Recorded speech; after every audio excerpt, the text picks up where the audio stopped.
Here we are, been around almost that long, well, some of us around longer, on Vancouver's original choice of authentic public affairs content from a people of color perspective. We're always different all the time, broadcasting from the unceded Coast Salish territories on Turtle Island. Find us at www.coopradio.org and at a variety of stops on the internet. And for listeners that want to play along, this week's secret answer is Barat, B-A-R-A-T. You can type that into the subject line of an email to pakoraradio@gmail.com, P-O-K-O-R-A, radio, all one word, at gmail.com, and find out what happens.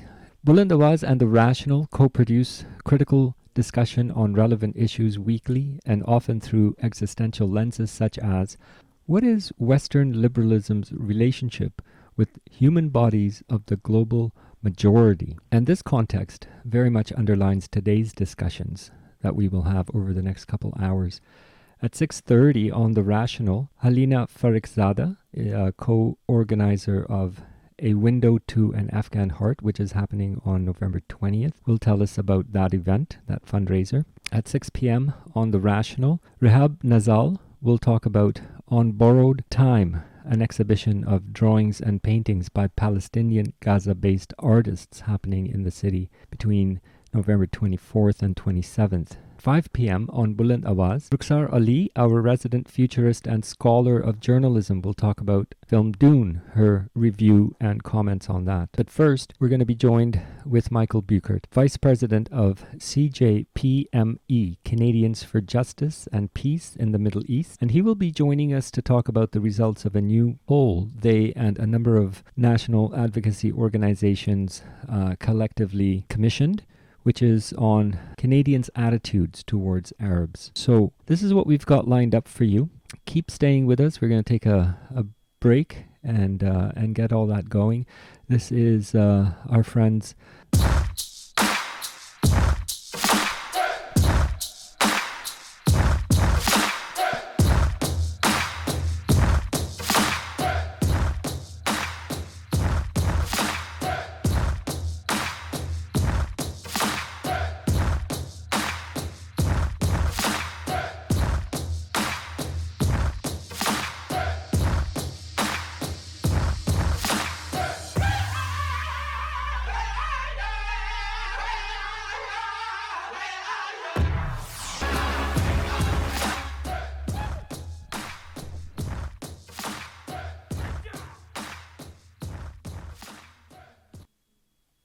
Well, if you didn't already know, that was A Tribe Called Red from their Hallucination album.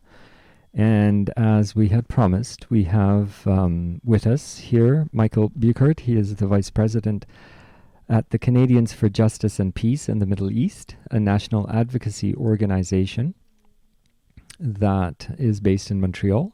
He has a PhD in sociology with a specialization in political economy from Carleton University in Ottawa.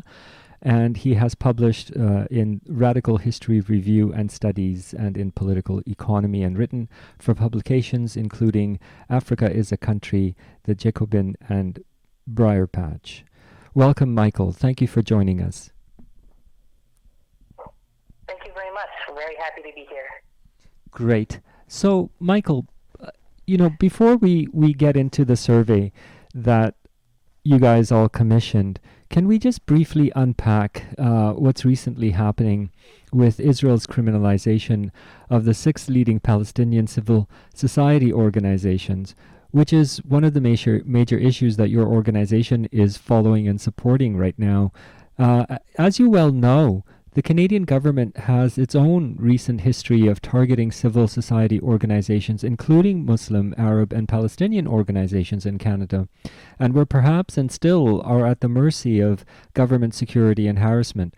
But that aside, let's talk about what's happening with these 6 Palestinian civil liberties or civil society organizations, rather. Yeah, that's a good question.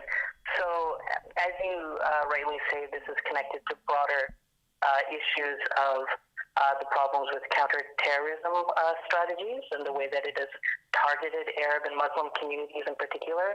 But in Palestine, what has happened is that the Israeli Minister of Defense has suddenly made a designation that 6 leading Palestinian organizations are now going to be considered terrorist organizations. And this has significant implications for their ability to raise funds. It now makes it a criminal offense to be a member or a staff member of one of these organizations. And it's also a criminal offense for Israelis or Palestinians to express any kind of public support for their activities. And so this is going to have catastrophic implications for the Palestinian civil society sector in general. And what makes it particularly noteworthy is that these are some of the most prominent organizations working in Palestine.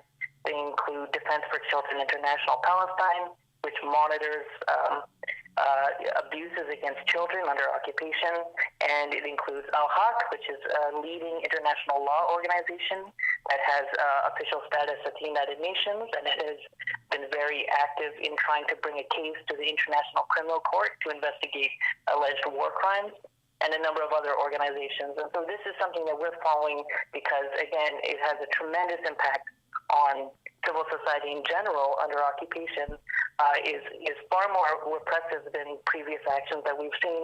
And unfortunately, it's something that our government hasn't said anything about yet, even though this was announced 2 weeks ago.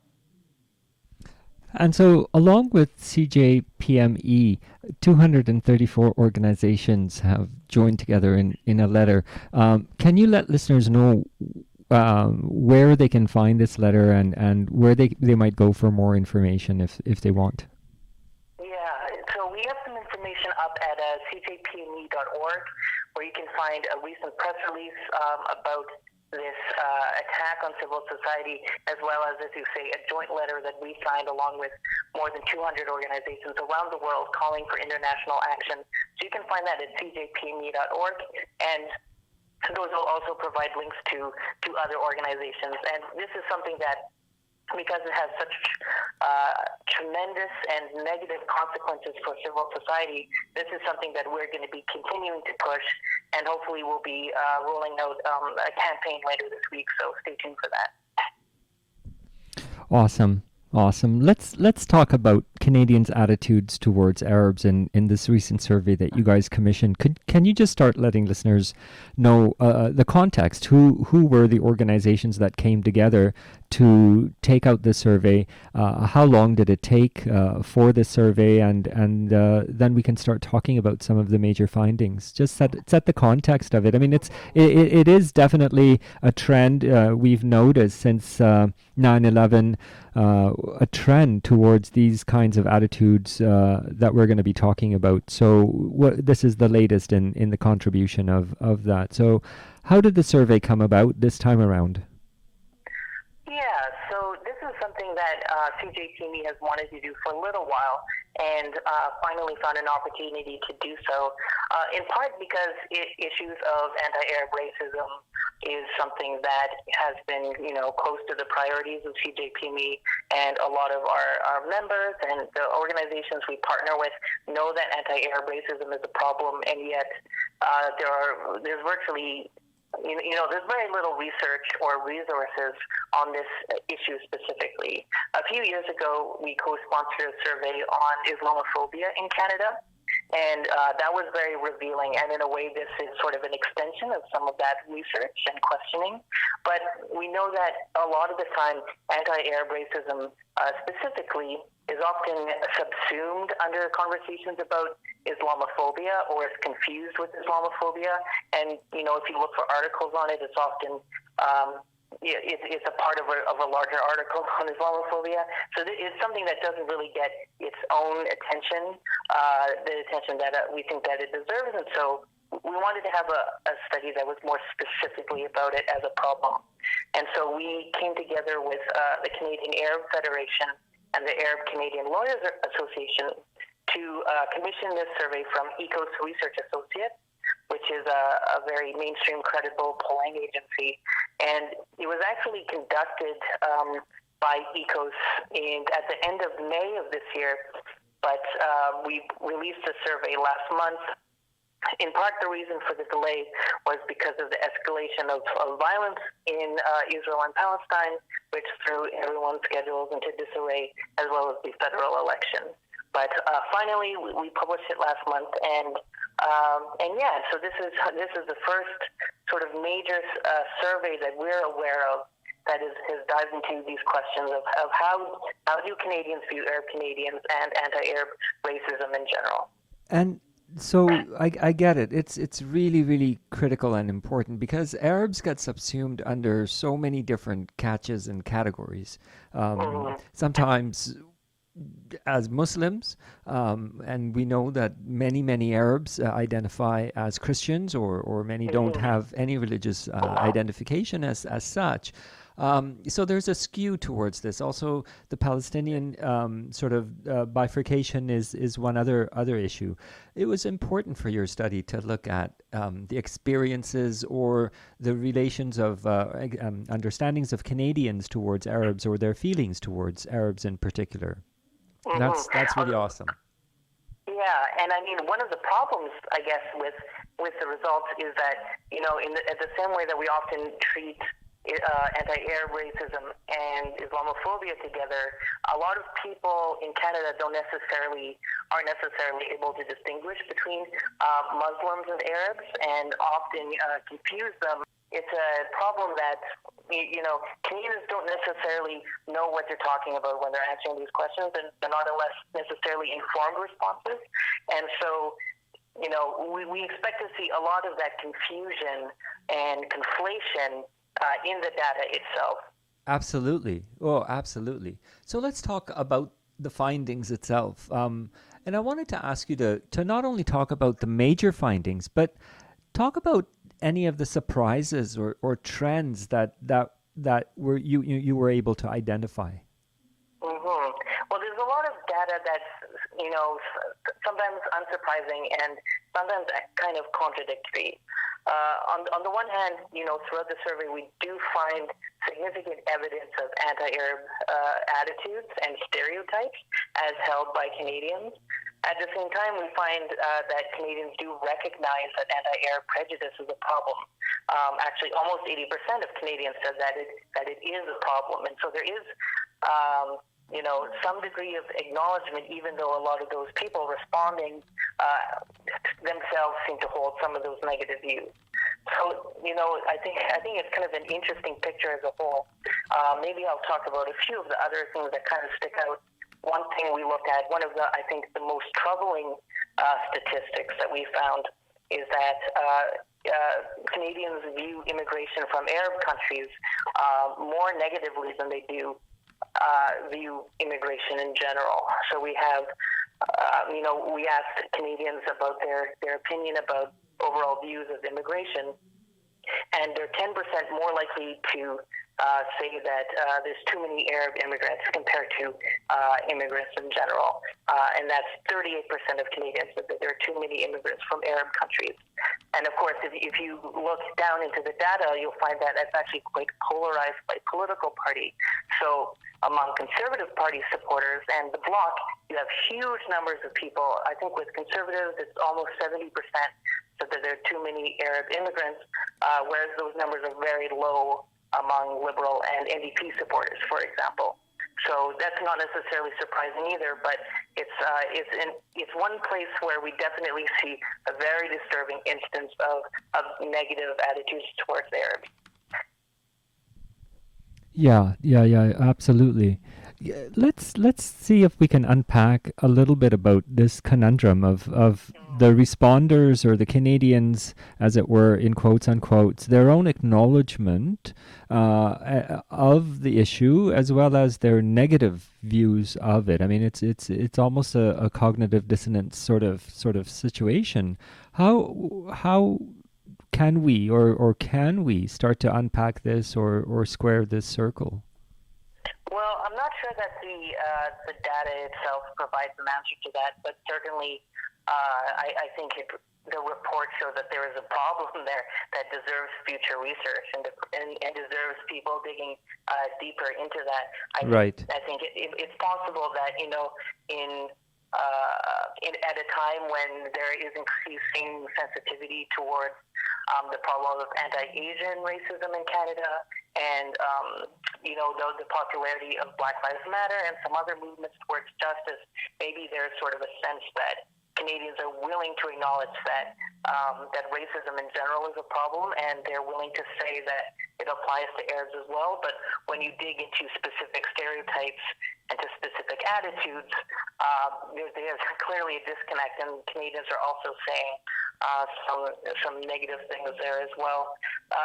For example, another thing that we look at is a number of different stereotypes, characteristics like tolerant or adaptive, and then negative stereotypes like violent and fanatic. And we find that consistently Canadians, they give or attribute to Arabs lower grades, essentially, on positive stereotypes. So they see Arabs as less adaptive, less tolerant, but they see them as more violent and more fanatic, for example, compared to other groups in Canada. And I guess also what's interesting about that is that mirrors a question that we asked a few years ago about Muslims in Canada.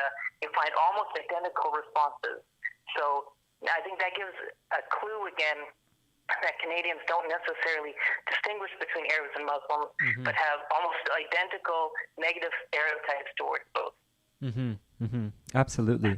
Talk a little bit about if there was any information or data around socialization with Arabs. Were Canadians reaching out, or were more Arabs reaching back? I mean, was there any kind of sense around that?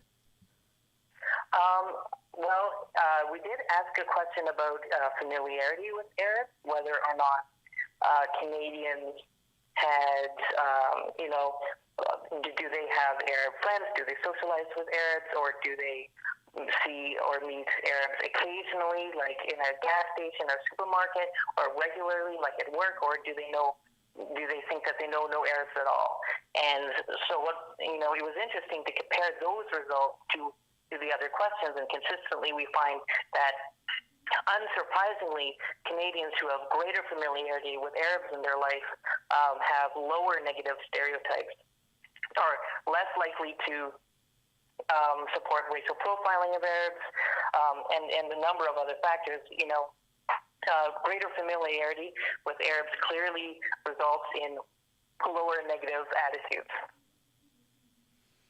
And these groups that had, say, familiarity with Arabs in their communities or networks, was there a measure against if they, for example, other minority groups as well? Not with that specific question, no. Although that would be interesting as well. Yeah. Yeah, totally. What were some of the surprising things that came out for you or the report writers as they were going through this? I guess, it's surprising, or here's something that's encouraging maybe, is that we asked a bunch of questions about racial profiling, about whether Canadians would support increased security measures in general, and then we asked a different section of Canadians, do they support increased measures like, for example, increased vetting of visa applications, or increased vigilance of protests, or increased border security measures? Would they support those things against Arabs specifically, or targeting Arabs?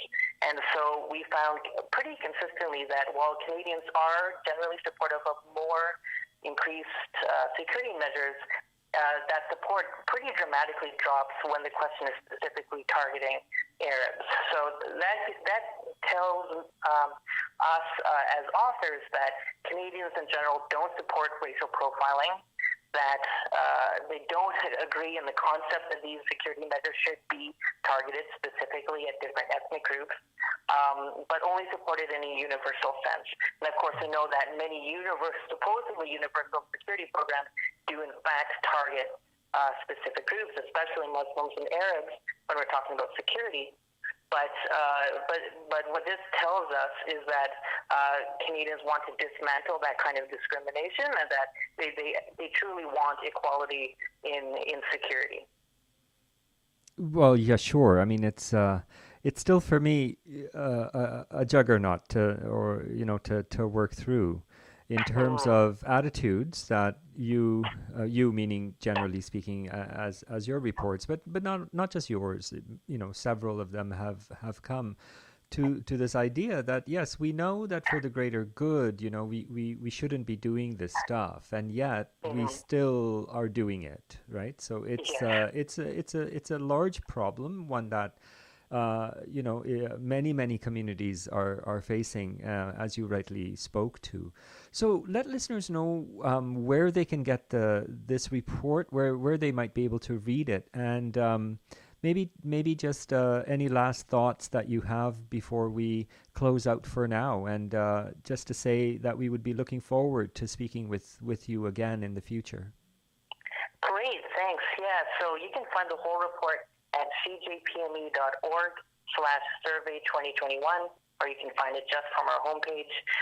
It's a long report. There's lots of interesting data in there that we haven't had a chance to get into today, and I just hope that it can help to serve as one resource to help make sense of anti-Arab racism in Canada, to help us identify the problem when there's so little existing resources on this topic. So I hope that people find it useful and really interested in hearing what people have to say. Well, yes, absolutely. And thank you so much for making this time out and for doing the kinds of works that you do. We were speaking with Michael Bueckert, the Vice President at Canadians for Justice and Peace in the Middle East, about their new report, Canadians' Attitude to Arabs. And so we'll have to leave it there, Michael, but we'll be looking forward to speaking with you again. Thanks so much. All right, take care. And for those folks who are interested, our stuff is being archived at www.coopradio.org.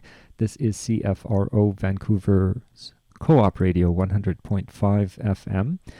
And stay tuned. We're going to be coming right back with Rukhsar Ali, who is a futurist and a scholar of journalism. And they're going to be with us discussing their awesome article titled, "Here's How the Dune Sequel Can Fix the First Movie's White Savior Problem." You can find that on the CBC. We're going to have a quick spoken word by our friend Rafif Ziad. We're going to be right back as soon as we can, so stay tuned. It's called We Teach Life, Sir. I wrote this poem when the bombs were dropping on Gaza, and I was the media spokesperson for the coalition, doing a lot of the organizing, and we had stayed up to about 6 o'clock in the morning perfecting every soundbite. And by the end, if you're Palestinian, you know most Palestinians get tired and start pronouncing our P's as B's, so we become Palestinians by the end of the day. So I was practicing my P's all night, and the next morning one of the journalists asked me, "Don't you think it would all be fine if you just stopped teaching your children to hate?" I did not insult the person. I was very polite, but I wrote this poem as a response to these types of questions we Palestinians always get. Today, my body was a TV'd massacre. Today, my body was a TV'd massacre that had to fit into sound bites and word limits. Today, my body was a TV'd massacre that had to fit into sound bites and word limits, filled enough with statistics to counter measured response. And I perfected my English and I learned my UN resolutions. But still, he asked me, "Ms. Ziyada, don't you think everything would be resolved if you would just stop teaching so much hatred to your children?" Pause. I look inside of me for strength to be patient, but patience is not at the tip of my tongue as the bombs drop over Gaza. Patience has just escaped me. Pause. Smile. We teach life, sir. Rafif, remember to smile. Pause. We teach life, sir. We Palestinians teach life after they have occupied the last sky. We teach life after they have built their settlements and apartheid walls. After the last skies, we teach life, sir. But today, My body was a TV'd massacre made to fit into sound bites and word limits. And just give us a story, a human story. You see, this is not political. We just want to tell people about you and your people. So give us a human story. Don't mention that word apartheid and occupation. This is not political. You have to help me as a journalist to help you tell your story, which is not a political story. Today, my body was a TV'd massacre. How about you give us a story of a woman in Gaza who needs medication? How about you? Do you have enough bone-broken limbs to cover the sun? Hand me over your dead and give me the list of their names in 1,200 word limits. Today, my body was a TV'd massacre made to fit into sound bites and word limits and move those that are desensitized to terrorist blood. But they felt sorry.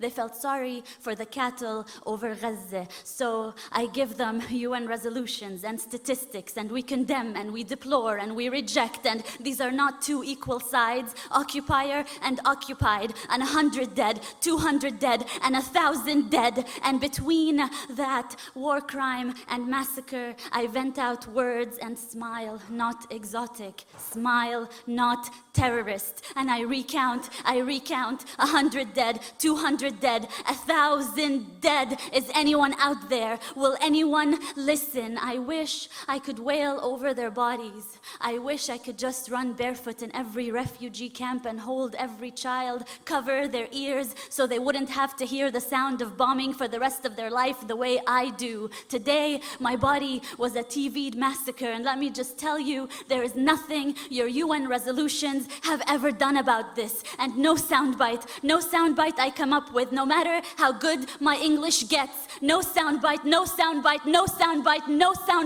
will bring them back to life. No soundbite will fix this. We teach life, sir. We teach life, sir. We Palestinians wake up every morning to teach the rest of the world life, sir.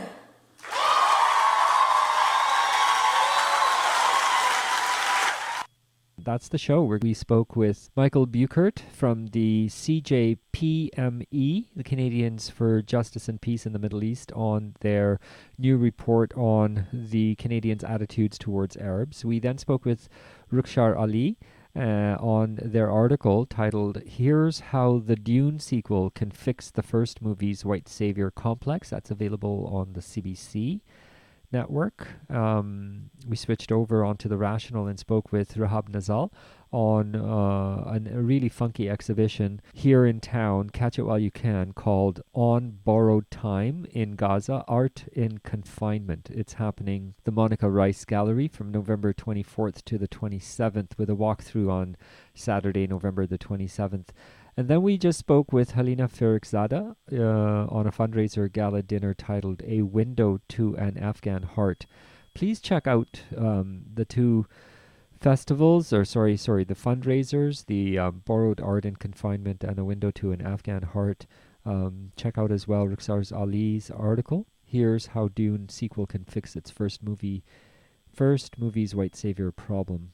And also check out the CJPME website and find a copy of their new report on Canadians' attitudes towards Arabs. So, as I said, we're going to leave you with John Trudell. Take care until next week. Hang in there. We are going through an identity crisis as human beings.